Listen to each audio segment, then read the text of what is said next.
rollout of COVID vaccines. Millions of Americans already getting their first shot. But as we know, these are adults. Yeah, Steve, so what about the kids? Dr. Anthony Fauci says he hopes to see some kids getting vaccinated in the next few months.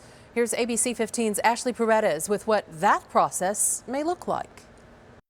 Testing is already being done on kids as young as 12, all while children across the country and here in Phoenix are being hospitalized for COVID-19. COVID-19 vaccines are not yet approved for children, but they could be soon.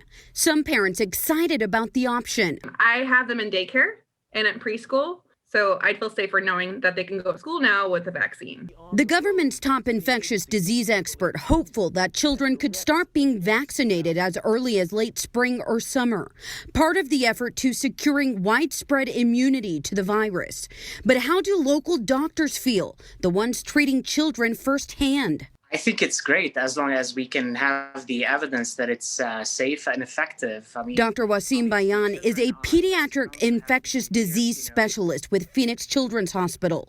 He says there are benefits, such as limiting the spread of infection, but like many others, believes we must look at the short-term and long-term effects first. We'll be able to, tell from our experience with, vaccinating the older population. Although a COVID vaccine for kids is still in the clinical trial stage, it's on the minds of many. Do you think my kids need to have this vaccine, and do you recommend it?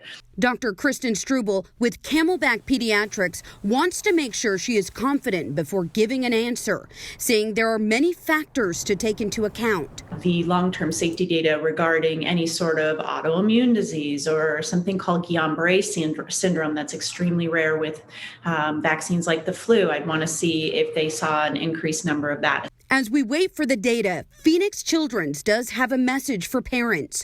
Make sure your kids are up to date on all vaccinations, including the flu shot.